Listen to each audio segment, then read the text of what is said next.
Vamos para a palavra de Deus? Abra a sua Bíblia comigo em João capítulo 1. Evangelho de João, capítulo 1, a partir do versículo 29.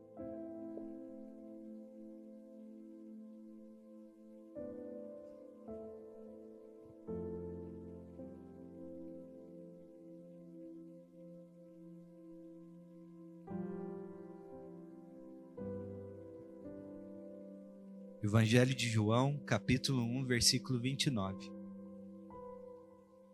Se você achou, dê um glória a Deus. No dia seguinte, vendo que Jesus vinha em sua direção, João disse: Eis o Cordeiro de Deus que tira o pecado do mundo. Este é aquele a respeito de quem eu falava quando disse: depois de mim vem um homem que é mais importante do que eu, porque já existia antes de mim. Eu mesmo não o conhecia, mas vim batizando com água, a fim de que ele fosse manifestado a Israel. E João testemunhou dizendo: vi o Espírito descer do céu como uma pomba e pousar sobre ele. Eu não o conhecia. Aquele, porém, que me enviou a batizar com água me disse: aquele sobre quem você vir descer e pousar o Espírito, esse é o que batiza com o Espírito Santo. Pois eu mesmo vi e dou testemunho de que ele é o Filho de Deus. Amém? Feche seus olhos, vamos orar juntos. Senhor Deus, obrigado. Obrigado pela tua palavra enviada, a tua palavra disponível a nós nessa noite. Senhor Deus, nós pedimos que o Senhor abra os olhos do nosso entendimento para compreender a verdade da tua palavra. Que o Senhor hoje reavive em nós a obra do Cordeiro de Deus em nossas vidas. Que o Senhor se revele a nós. É o que nós pedimos. Em nome de Jesus. Amém. Amém, queridos. Glória a Deus. Queridos, a Páscoa, você deve saber disso, ela tem início da sua celebração quando da libertação do povo de Israel lá no Egito, né? A última praga ali liberada sobre o Egito, o Senhor dá ali uma direção para o povo de Israel, que eles deveriam ali sacrificar um cordeiro, pegar do seu sangue, passar nos umbrais das portas das suas casas, e aquele sangue seria um sinal, uma marca que faria com que eles não sofressem as mesmas penalidades de que quem não carregava aquela marca. Aquele sangue do cordeiro nos umbrais foi um sinal que livrou o povo de Israel da morte naquele dia. A Páscoa é o acontecimento onde Israel é liberto da sua escravidão do Egito e agora é chamado para caminhar seguindo o Senhor Deus por aquele deserto para se tornar o povo de Deus. Páscoa é a cerimônia da libertação. A partir disso, todos os anos, a partir daquele acontecimento, todos os anos, o povo de Israel deveria se reunir a sua família, reunir os seus amigos, matar um cordeiro e celebrar essa cerimônia junto com alguns outros elementos para trazer à memória aquilo que Deus havia feito nas suas vidas. 1500 anos depois, aproximadamente, Jesus de Nazaré está reunido num cenáculo junto com seus discípulos, celebrando essa cerimônia. E ali ele, no meio daquela cerimônia, ele traz o significado mais vivo, o significado mais poderoso, o verdadeiro significado daquela Páscoa para os seus discípulos. Naquele cenáculo ele diz: olha, esse é o meu corpo, esse é o meu sangue, entregue em favor de vós. Ano após ano, aquele cordeiro morto, anunciava um sacrifício que traz libertação e uma nova vida. Se a gente for puxar um pouco na memória, nós vamos entender que mesmo antes da instituição da Páscoa, lá no Egito, o Senhor Deus já vinha anunciando que Ele proveria a libertação, que Ele proveria a restauração, que Ele proveria um meio de nos perdoar e nos comprar de volta para Ele. Em Gênesis 22, 8, por exemplo, Abraão profetizando ali, lá naquele momento, entregando seu filho no altar, ele vai dizer assim: Deus proverá para si um cordeiro para o holocausto. Ali naquela celebração, Jesus está dizendo: esse é o meu corpo, e esse é o meu sangue, derramado por vós. Para nós, hoje, o sacrifício do cordeiro é o símbolo da libertação das nossas vidas do pecado e da condenação da morte, para caminhar uma nova vida com Deus. A celebração da Páscoa para nós é a celebração de uma nova vida em Cristo Jesus, amém? Cada Páscoa era a memória que Deus havia feito e o que Ele haveria de fazer, mas para nós hoje é o anúncio de que Deus fez, amém? Cada Páscoa, cada cordeiro sacrificado, era o anúncio que Deus proveria para si um cordeiro perfeito para nos libertar das amarras da condenação. Cordeiro após cordeiro sacrificado, Páscoa após Páscoa celebrada. Esse era o anúncio.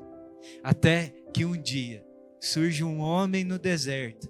E aí no versículo 29 vai dizer que ele no dia seguinte, vendo que Jesus vinha em sua direção, ele disse: eis o Cordeiro de Deus que tira o pecado do mundo.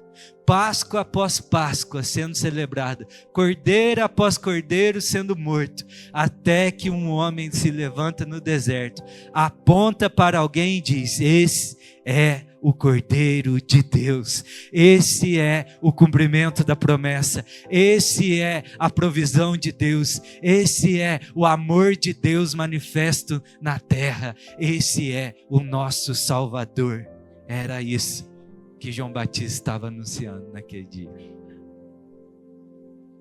Ele estava ali, anunciando que a promessa proferida, ela foi cumprida. Ela estava materializada diante dos seus olhos. Você pode entender isso, que essa é uma declaração muito poderosa. Essa é uma declaração muito aguardada. Essa é a declaração que mudou o curso da história. É o reconhecimento de que Deus proveu, que Deus se moveu em direção à humanidade. Queridos, nessa noite, é a noite de nós trazermos à memória que Jesus Cristo é a resposta. Jesus Cristo é o cumprimento da promessa. Jesus Cristo é o nosso Salvador. Ele é o Deus vivo que se fez carne e caminhou entre nós. Jesus Cristo é a resposta do anseio dos nossos corações. Ele é quem nós aguardávamos. Ele é quem nos liberta. Ele é quem nos transforma. Ele é o amor de Deus manifesto entre nós. Você crê nisso? Sabe, nessa vida, nós estamos aprisionados em pecados. E o pecado é o causador de toda dor, de todo sofrimento, de toda injustiça que a gente pode experimentar nesse mundo, nessa vida. Nós estamos envolvidos nessa realidade. Mas desde o princípio, Deus havia prometido que Ele ia mudar essa realidade. João está declarando aí o seguinte no versículo 30. Este é aquele a respeito de quem eu falava quando eu disse: depois de mim vem um homem que é mais importante do que eu, porque já existia antes de mim. Você pode dizer isso? Porque ele existia antes de mim. Você pode dizer isso forte? Ele é mais importante do que eu, porque ele existia antes de mim. E aqui nós temos que lembrar que João Batista é no mínimo aí uns 6 meses mais velho que o Senhor Jesus. Então não é questão de idade aqui, mas João estava reconhecendo quem ele era. E ele está dizendo: olha, esse que eu estou apontando, esse que eu estou dizendo, eis o Cordeiro de Deus. Ele é mais importante do que eu. Ele é o cumprimento da promessa, porque ele não se resume a esse tempo, a esse fato agora aqui na margem do Rio Jordão, mas ele é alguém que existia desde o princípio de tudo, que estava separado para vir no nosso meio, para nos resgatar de volta aos braços do Pai. Ele é o Deus vivo, ele existia antes de mim. Tanto que João, o evangelista, vai começar o seu evangelho em João 1:1 e ele diz: no princípio era o verbo, e o verbo estava com Deus, e o verbo era Deus. Ele estava no princípio com Deus. Todas as coisas foram feitas por meio dele, e sem ele nada do que foi feito se fez. A vida estava nele, e a vida era a luz dos homens. A luz resplandece nas trevas, e as trevas não prevalecerão contra ela. O Verbo estava no mundo, e o mundo foi feito por meio dele, mas o mundo não o conheceu. Veio para o que era seu, e os seus não o receberam, mas todos quantos o receberam, deu-lhes o poder de serem feitos filhos de Deus, a saber, aos que creram no seu nome, os quais não nasceram do sangue, nem da vontade da carne, nem da vontade do homem, mas de Deus. E o Verbo se fez carne e habitou entre nós, cheio de graça e verdade, e vimos a sua glória, glória como do unigênito do Pai. Amém? Você consegue ver a magnitude dessa declaração? Você consegue entender o que João estava dizendo aqui? Que aquele que criou todas as coisas, aquele que participou da obra da criação, aquele que ordenou haja luz, agora se fez carne e estava caminhando no meio da humanidade, chamando ela para si. Esse é o amor de Deus por mim e por você, querido. Tudo é sobre Jesus e se cumpre nele. Tudo é sobre Jesus. Você crê nisso? Ele é desde o princípio. Jesus não é um remendo na história de Deus. Amém? Jesus não é algo que Deus teve que tirar da sua cartola, tirar do seu bolso, da sua manga. Deu errado, tem que enviar alguém para corrigir. Jesus é o propósito perfeito de Deus. Jesus é a manifestação do amor de Deus em nosso favor. Não é um remendo na história. Ele é o propósito. Ele é o centro de tudo. 1 Pedro 1,18 diz: sabendo que não foi mediante coisas perecíveis, como prata ou ouro, que vocês foram resgatados da vida inútil que os seus pais lhe legaram, mas pelo precioso sangue de Cristo, como de um cordeiro sem defeito e sem mácula. Ele foi conhecido antes da fundação do mundo, mas foi manifestado nesses últimos tempos em favor de vocês. Por meio dele, vocês creram em Deus, o qual ressuscitou dentre os mortos e lhe deu glória, para que a fé e a esperança de vocês estejam neles. Ele foi manifestado nesses últimos tempos em favor de vocês. Você pode dizer isso? Obrigado, Jesus. Porque o Senhor existindo, desde sempre, decidiu se manifestar em meu favor. Obrigado pela tua vida, pela tua morte e pela tua ressurreição. Amém. Nele nós somos libertos, nele nós somos reconciliados, nele nós somos transformados e temos a esperança de uma vida eterna. Através de Cristo, querido, nós podemos ter uma nova vida. Você está entendendo o que está acontecendo aqui nessa noite? É noite da gente trazer à memória o que Ele fez por nós, quem Ele é para nós. Sabe, Ele é o provedor de uma nova vida. Mas para nós acessarmos essa nova vida, é necessário reconhecer a nossa atual condição. João vai dizer aí no versículo 31, eu mesmo não o conhecia, mas vim batizando com água a fim de que ele fosse manifestado em Israel.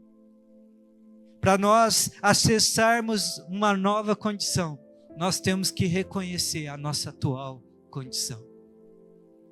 Para alguém ser salvo, ele precisa reconhecer que necessita de um Salvador. Para alguém ser resgatado, precisa entender que é necessário que um cordeiro tome o seu lugar, que um cordeiro seja sacrificado por ele. Se não houvesse o clamor de Israel lá no Egito, se não houvesse um clamor que Deus disse a Moisés, olha, eu tenho ouvido o clamor do meu povo, e eu decidi descer e resgatá-los, e vou enviar você como um instrumento meu. Se não houvesse um clamor de Israel, não haveria resgate, porque é necessário reconhecer que precisa ser salvo para haver um Salvador. João está dizendo, olha, eu estava batizando com água, a fim de que ele fosse manifestado em Israel. O batismo com água aqui era uma declaração de arrependimento, era uma declaração de vontade, de anseio, de mudar de vida. O batismo com água aqui é dizer, eu me arrependo do meu estilo de vida, do rumo que a minha vida está tomando. Em Marcos 1:4 diz, e foi assim que João Batista apareceu no deserto, pregando batismo de arrependimento para a remissão de pecados. E toda a região da Judéia e todos os moradores de Jerusalém iam até ele, confessando seus pecados, e eram batizados por ele no Rio Jordão. O apóstolo Paulo, em Atos 19:4, explicou, João realizou o batismo de arrependimento, dizendo ao povo que cresce naquele que viria depois dele, a saber, em Jesus. Mateus 3:7, quando João viu que muitos fariseus e saduceus vinham ao seu batismo, disse-lhes, raça de víboras, quem deu a entender que vocês podem fugir da ira que está por vir?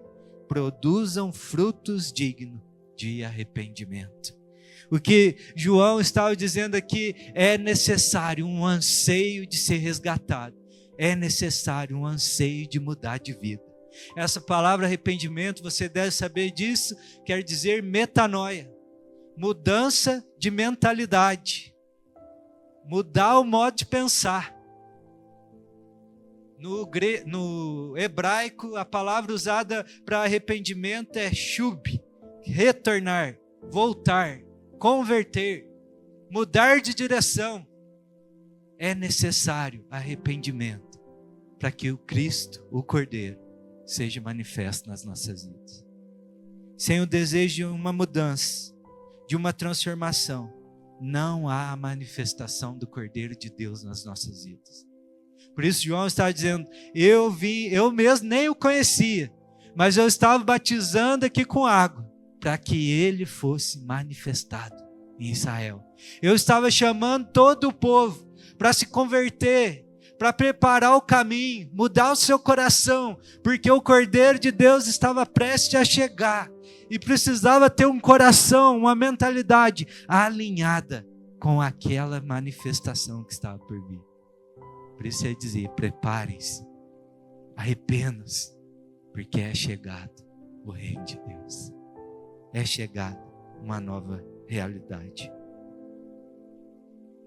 Queridos, nós precisamos clamar. Nós precisamos ter um coração quebrantado.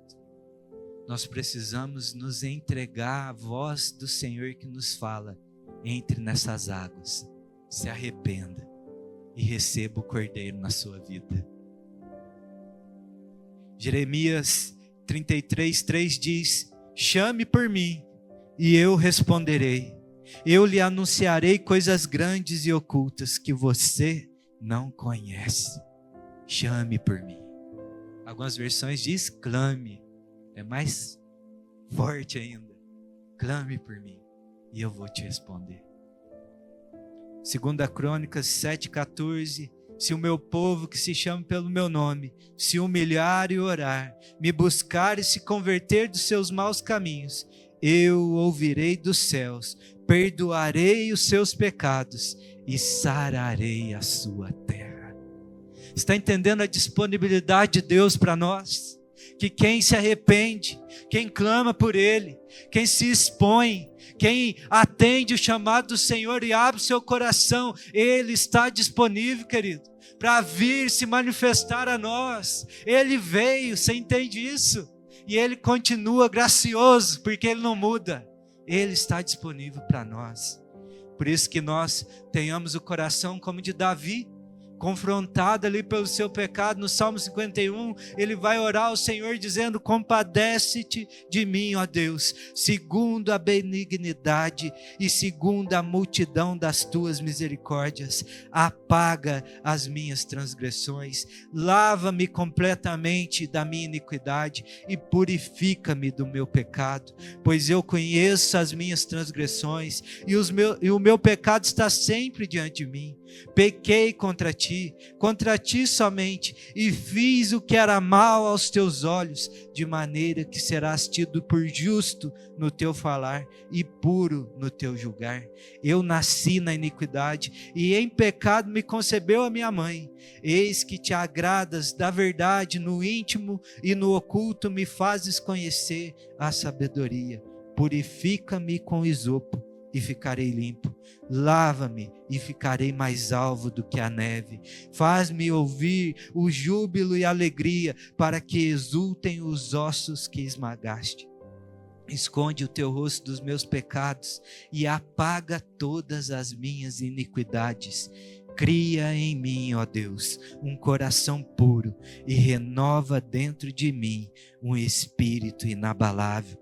Não me lances fora da tua presença, nem me retires o teu Santo Espírito. Uau! Que oração de arrependimento, amém?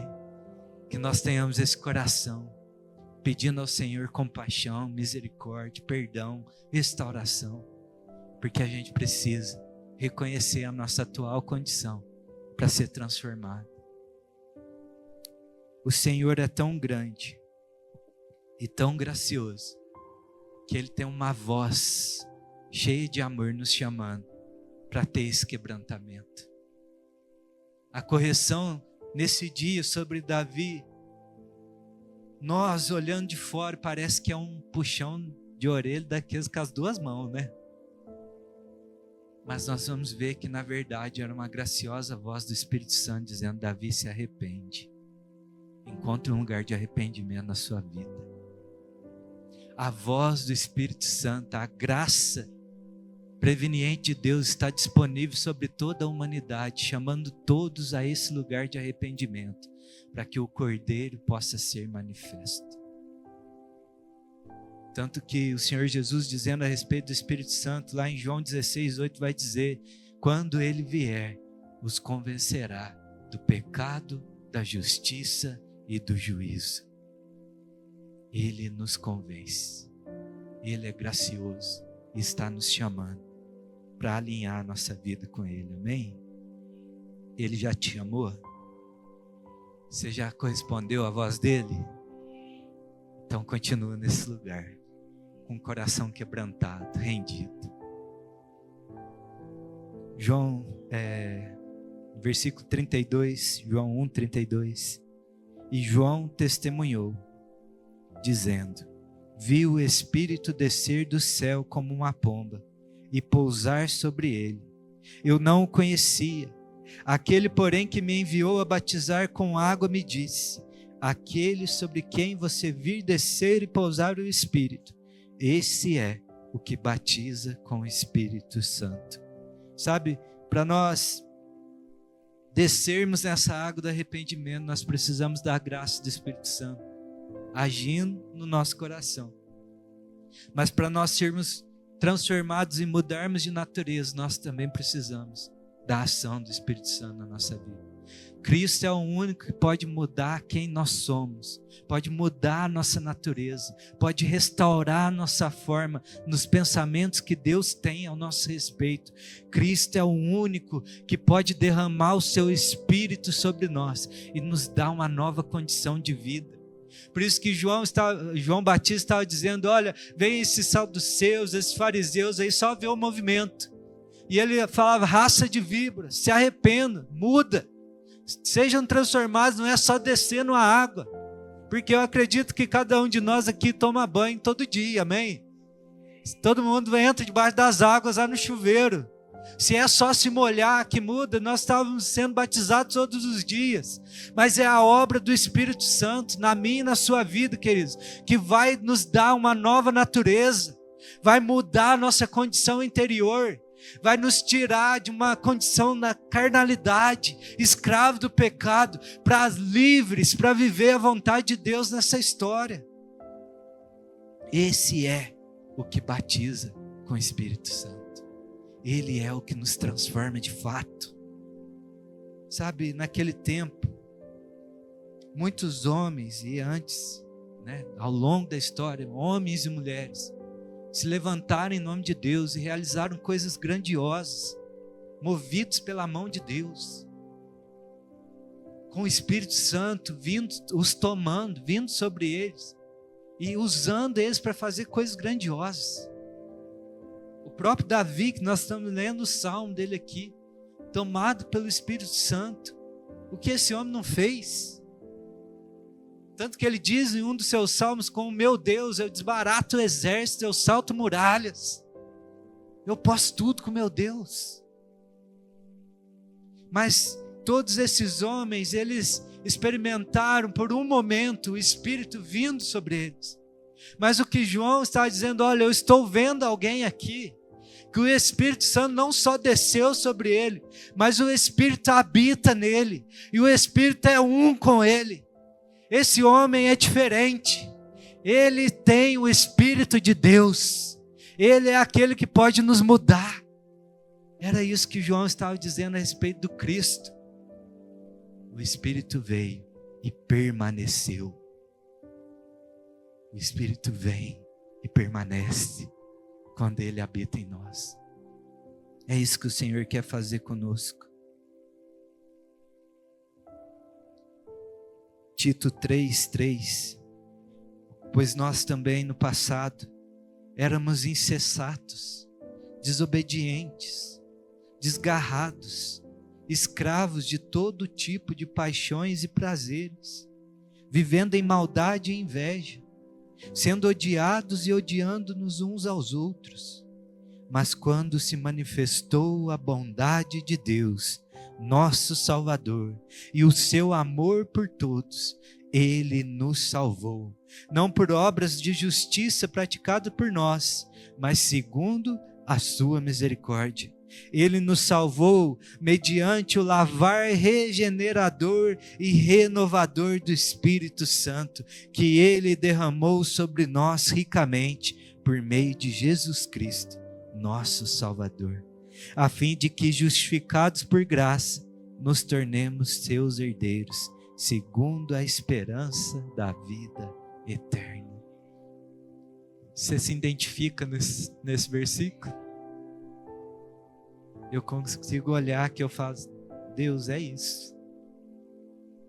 Escravo de toda paixão, prazer, desobediente, insensato. Mas, sempre tem um mas de Deus na nossa história. A bondade de Deus se manifestou. A bondade de Deus se manifestou. E pelo lavar regenerador do seu Santo Espírito, Ele nos transformou. Não é só descer na água. Não é só ouvir a voz de um profeta diferente. Mas é ver o próprio Cristo e ser transformado por Ele. O Cordeiro de Deus, que tira o pecado do mundo, é poderoso para nos dar uma nova vida através da sua restauração. Você crê nisso?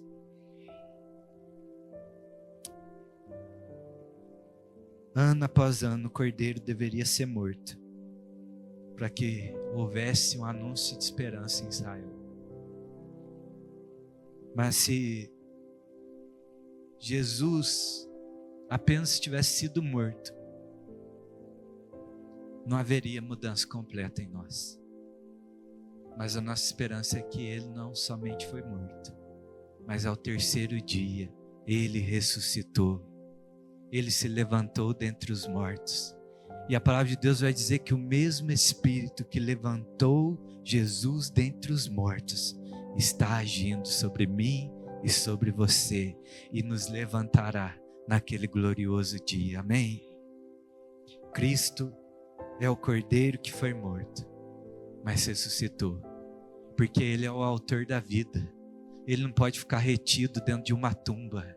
A morte não pôde contê-lo, porque o seu amor é mais poderoso do que a própria vida, quanto mais a morte, querido.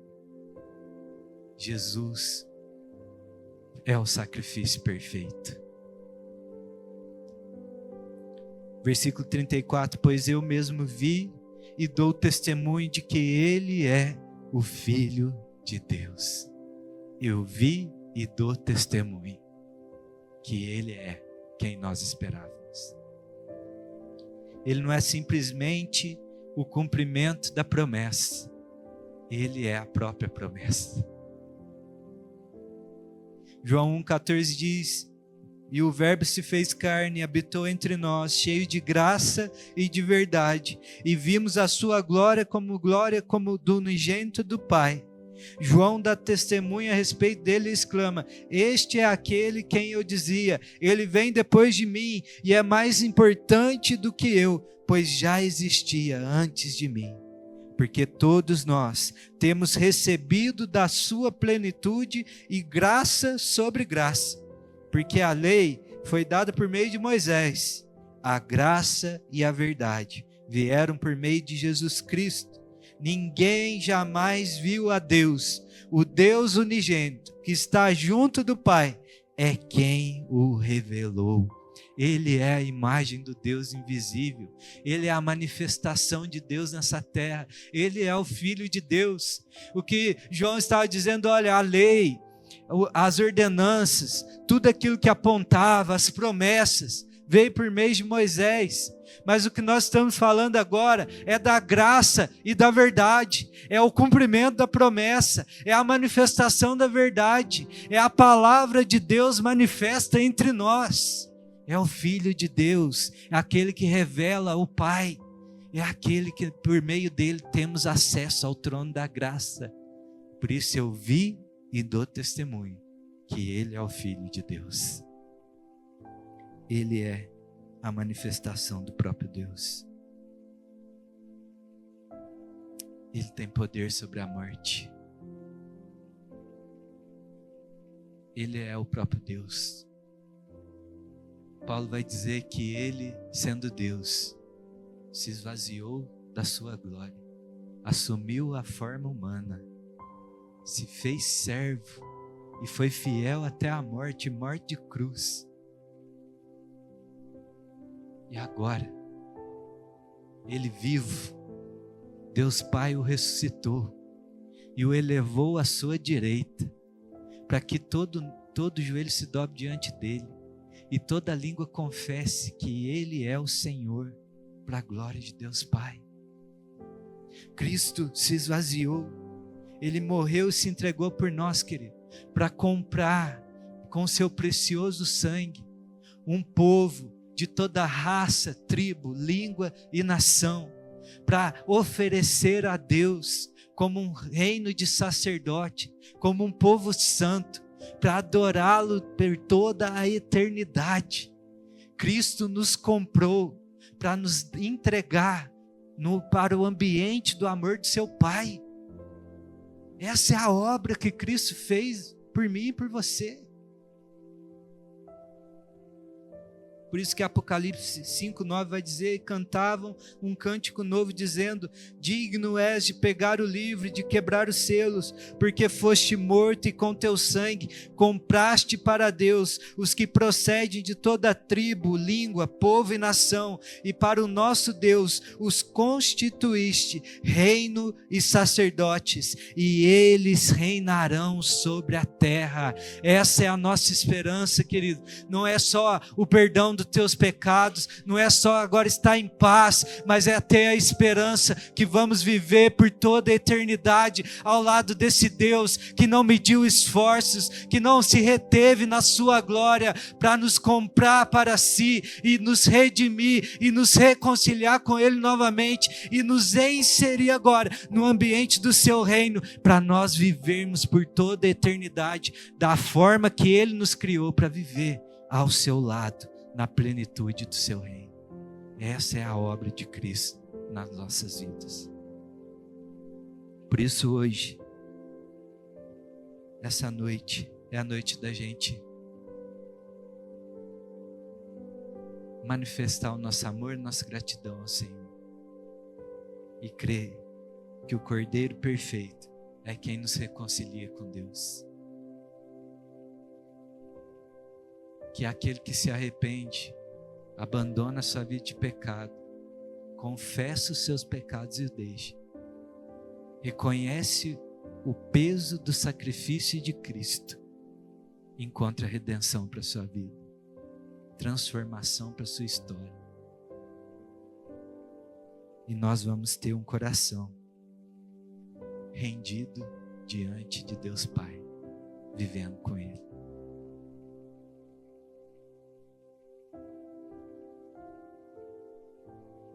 Cristo é o Cordeiro perfeito.